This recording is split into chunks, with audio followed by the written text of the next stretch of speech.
This is an audio I've been planning to make for quite some time now, just trying to formulate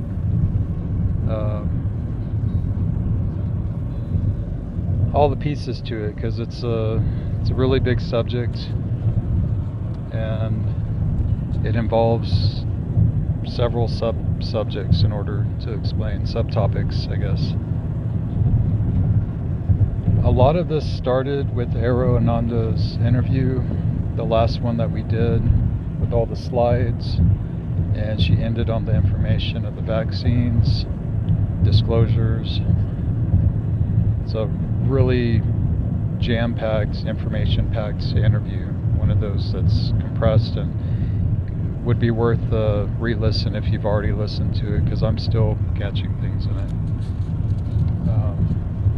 She always gives a very extremely detailed, meticulously informative talk and presentation, PowerPoint presentation.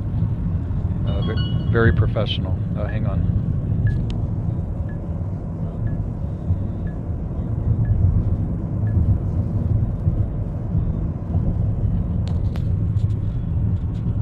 Okay, let's see if I can record and do this at the same time. Looks like it is. There was one particular part in there that really stuck with me. There was more than one, but this one on this UBI network, and basically kind of left me with the impression that people are concerned about there being an invasion, or like mass contact, ships flying in and stuff. Some KSers may be concerned about that, I don't know. Some New Agers are excited about that, so it kind of depends on your perspective.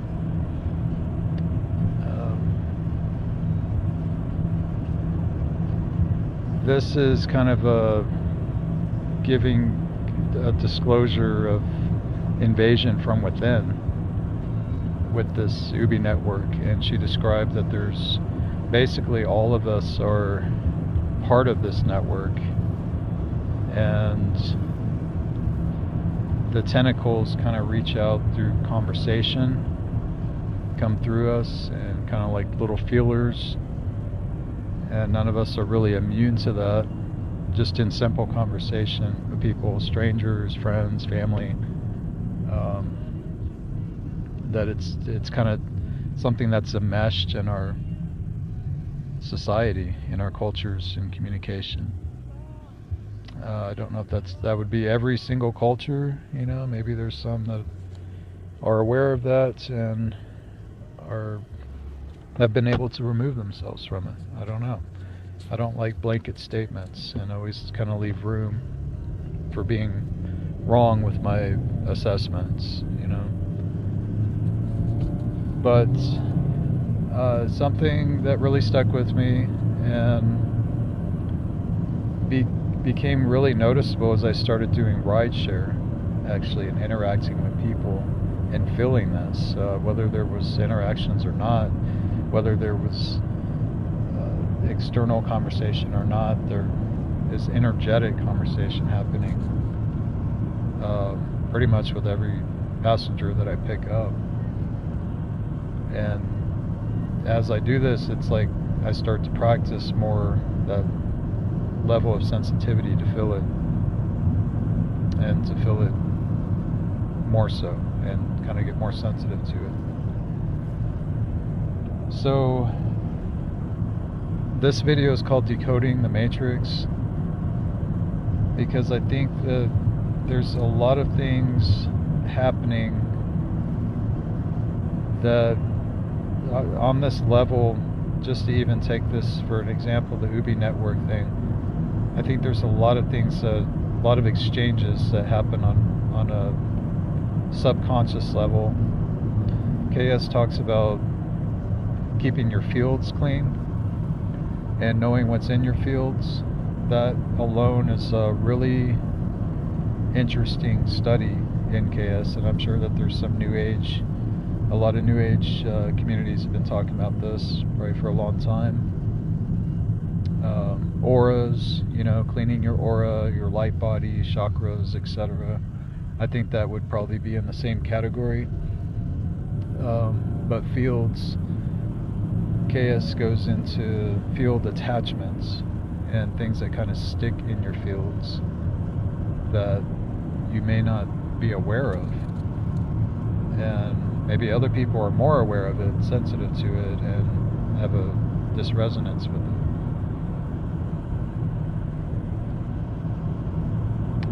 There's a lot of this that I feel that I'm starting to get more sensitive to when it comes to people that I pick up, and I think it goes hand in hand with acknowledging and discovering what's in your own fields and doing your own work. That it's very much on the same principle as that being able to read encryption as you work with your own.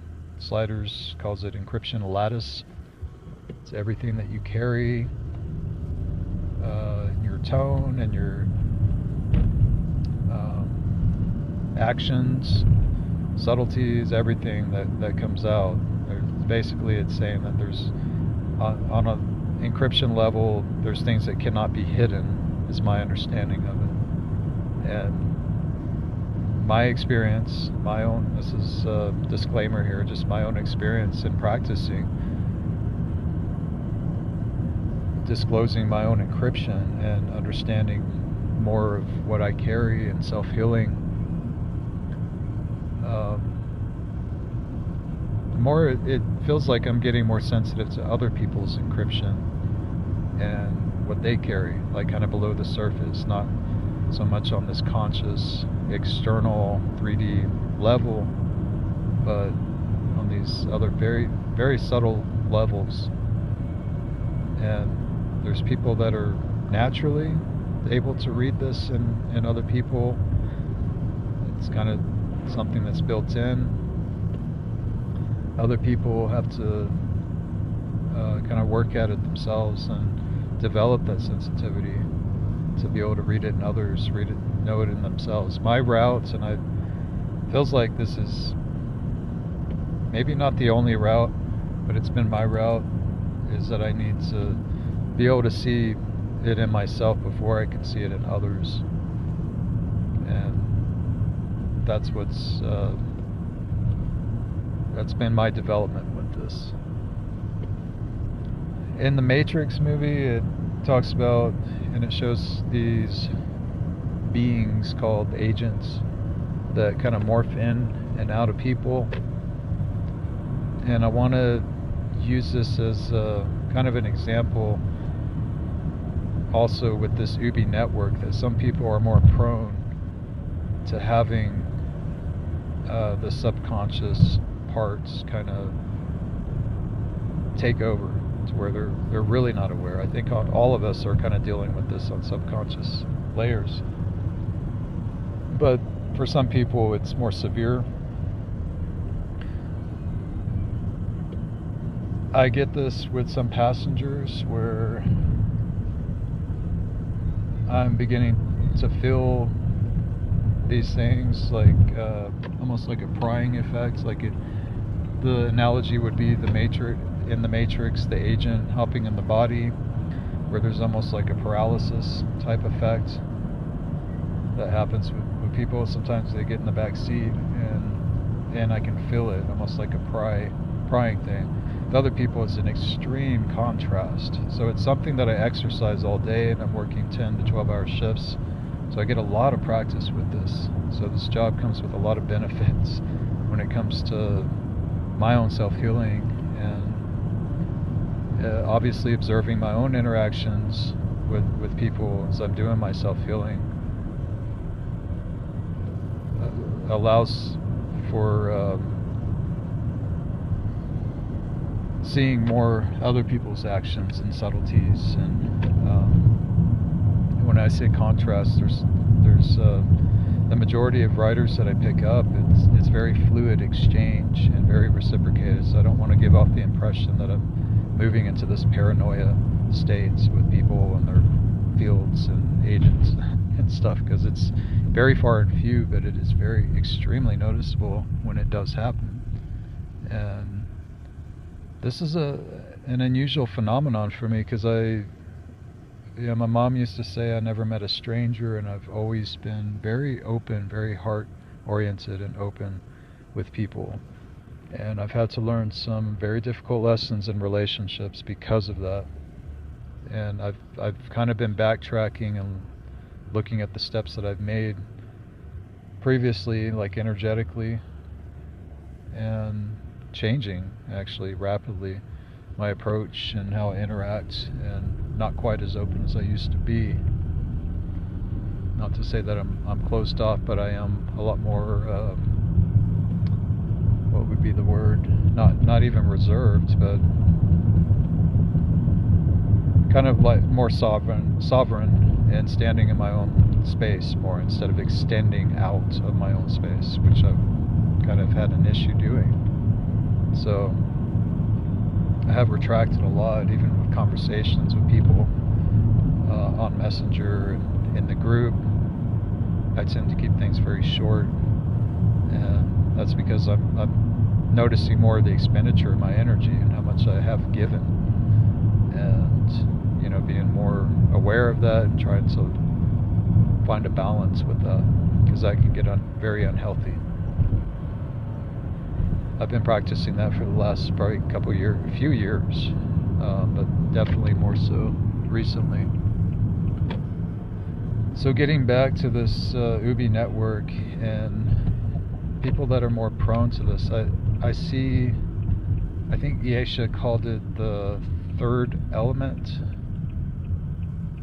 and I know that there's some connection with, maybe I'm mistaken on this, maybe I'm thinking of something else, maybe 13th element or something with lithium,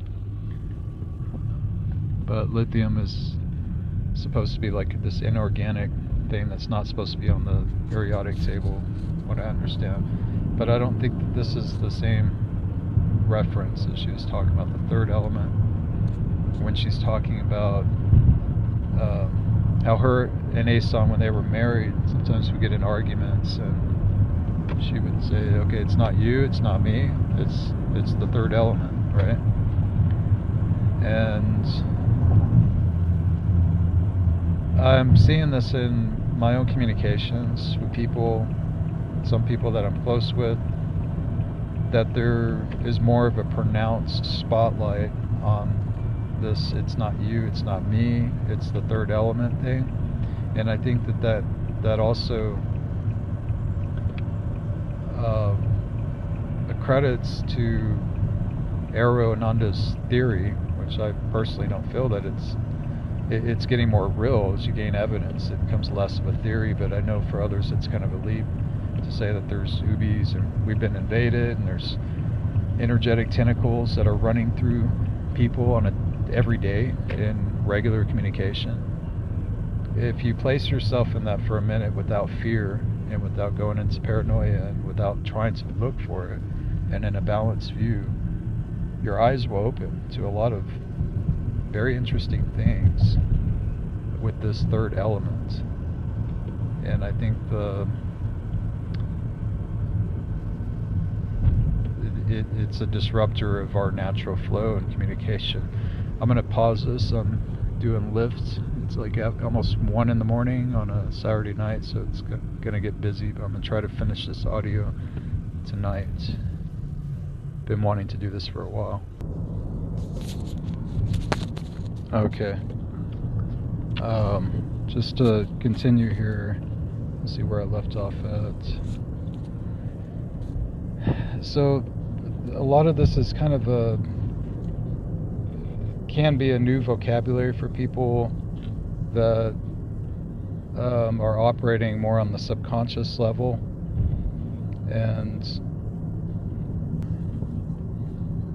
terms like loosh is also relevant with this, and that's the belief that there are entities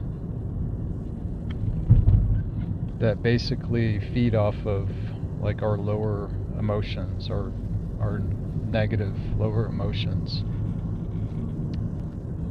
And I would go into it being not so much not as dramatic as like an external entity as it is some of the attachments that we carry from this UB network that kind of accumulate, and to kind of not make it as personal as, or as out there, I guess, to some people, to say, oh, there's big boogeymen that are, doing all this stuff and all this stuff to us. Or, a lot of people don't even believe in demons or psychic attack or any of these things that KSers have experienced and have gone through and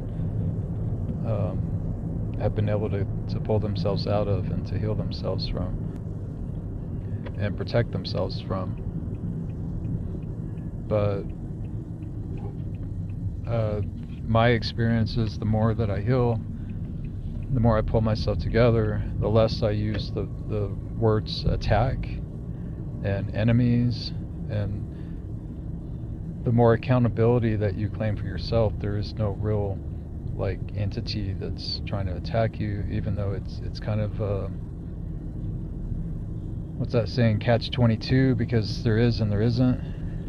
Mentally, your approach shifts to where you're not focused on it being something external. It's all the responsibility always comes back to you of how you handle yourself, and if you have left yourself vulnerable to get swayed around. And we could even simplify this just to our own emotions, and kind of, we don't even have to look at it as like an entity or looshing. We can just say emotional accountability and responsibilities, because we are responsible for our energies that are in motion, where we're directing them, what we do with them. I always try to break some of this stuff down to where I could explain it to somebody that has not gone through the experience that a lot of KSers have gone through, which range from actual ETs to demonic attack, psychic attack, MyLabs, which would be more of like a faction of government that's working with negative ET agenda. A lot of these subjects are just fully loaded and are too much for some people to process and to put together, because it's so far outside of their existence. And again, I think that a lot of people are operating on a very subconscious level. Subconscious is kind of directing them in their lives.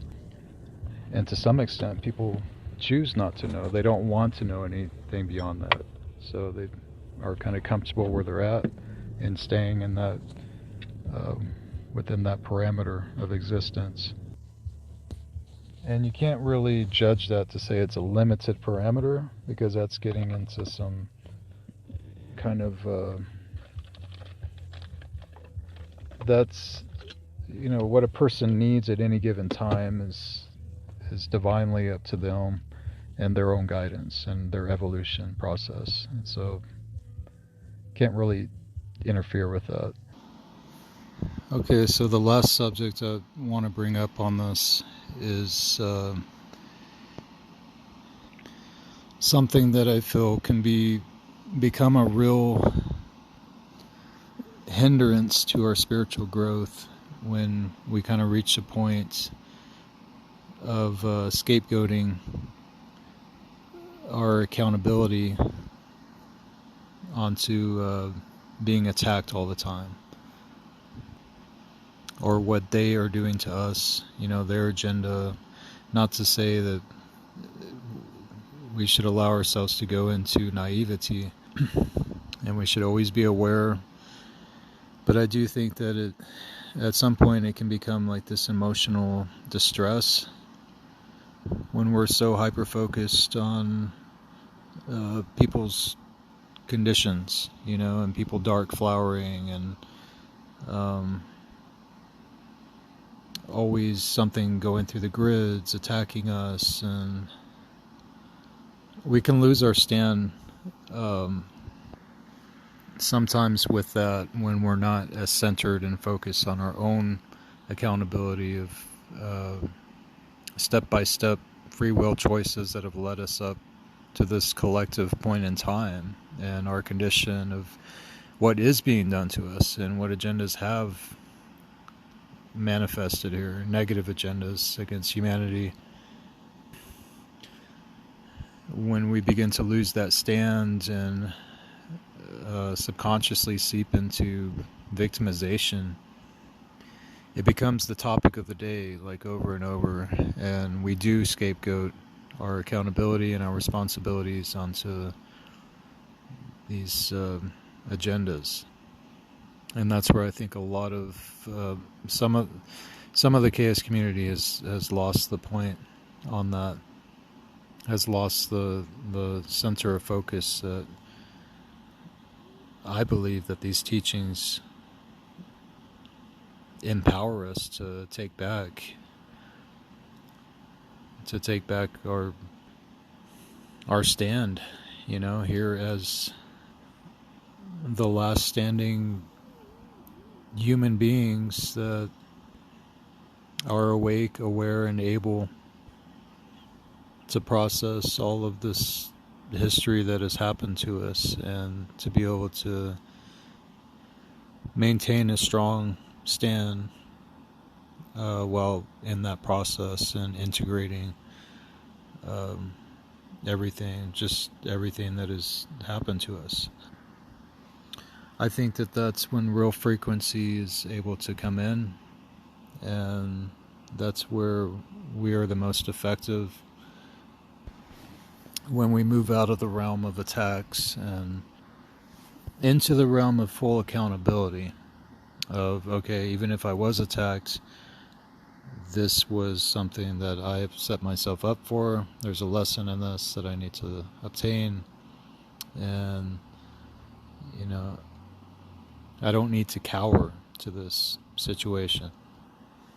So just some observations, and for whatever it's worth, it's been a kind of an accumulation of things I've been witnessing in myself and how I interpret things, and also in others, attitudes that I'm seeing in others. The Chaos Truth and News and Health group has the potential to be a very, very productive group, in the sense of, I believe, anchoring frequency and assisting. I think that Dan's notion of us coming together, presenting news articles in an empowered sense, holding a Christic stand, and kind of giving a different ARPS, angular rotation particle spin view of the news, instead of just posting it in the spirit of like they are doing this to us. We can post it, world events, and come together in a more empowered stand and say, okay, well, this is what's happening right now, and this is what has led up to all this, and this is where humanity is at, this is where we are at, and this is what we're waking up to. And it's very symbolic of our own inner healing, to the degree of what is externalizing in the news and world events and things. I have been finding more and more the symbiotic relationship and nature of my own personal healing. Okay, things got really, really dark, but when it comes down to it, we all carry these tendencies, we all carry these fallen codes inside of us, and are we just going to continue to separate ourselves and say, oh, the big bad Illuminati, the big bad Dracos, the big bad this and that? Or are we going to begin to acknowledge that all of us carry to some degree some of these codes, and really we're kind of doing ourselves a disservice when we're continuously amping this divide and amping this frustration of what they are doing to us and this agenda that they have for us, and less focus on what our agenda is, and self-healing, and acknowledging that we've all kind of birthed into this, and we all carry this. We all carry multiple different lines, and they are not all Christic. They are not all Guardian. They are not all. Voyagers 2 says the Anunnaki race was an Avenger race. It was created to basically take out the original Orpheum, Tyrannosaurus, original human being, and that they do not have a full connection to God. There are other beings KS talks about, and Voyagers 2 talks about, that are even further away from that, further away from their connection to God, where they reside. I don't know if you want to say comfortably, but they're adapted to black hole systems. We all have internal tug of war that's happening right now through this transition, through this time and timeline split, and all this technicals that KS is presenting. And we're all going to handle it in very unique ways, and this is just one way that I'm presenting to people of how I have been inclined more so recently to handle my own codes, and in seeing the depths of the messes that I've gotten myself into, and triggers and stress points, all these things have accumulated in my life, and what I choose to do with them. Do I want to continuously feed this and complain and carry this attitude of sorrow, the age of sorrow, timeline? Or do I consciously wish to, what I'm attempting to begin to do, to redirect those flows into what I'm thankful for, and the grace of God that has allowed me up to this point in my life of clarity on these things that do need healed within myself. And my prayer for my own self-healing, and also for the shield and for the well-being of this group, is that all that is to be healed or able to be healed, for any blockages or manipulation or disruptive energies that are blocking these things, that are not allowing these things to be healed, to be revealed and to surface and to come more into light, so that we can heal. I made a meme a while back with the cat that had a half a black face and half a tabby face, and I put in text, you can fool part of yourself part of the time, but you can't fool all of yourself all of the time. And that's a big prayer that I have, a conscious prayer that I put out there in the shield and the chaos community, and especially with my own self-healing first, for these things to be revealed in divine order, divine right timing, divine right order, within parameters of divine balance. So just some conversation on that, and the Ubi network, and hopefully this helps to bring more awareness in our communications, our daily small talk, big talk communications with family, friends, online, in the groups, just to try to have more awareness of these tendencies that we all have on these subconscious levels, and hopefully we can carry that awareness with us within our group space as well, and how we treat each other, and before we comment or post, to try to pause and fill that out too. All right, hope everybody's doing well, and still trying to schedule this live stream with Marlon. I'm finally going to have 3 days off this coming week, getting ready for a really nice vacation at the Gruel, heading to Siesta Keys the end of the month. I'm really looking forward to that. So, gonna soak up some frequencies and I will be documenting the whole stay there again. So, all right, stay tuned. Everybody take care.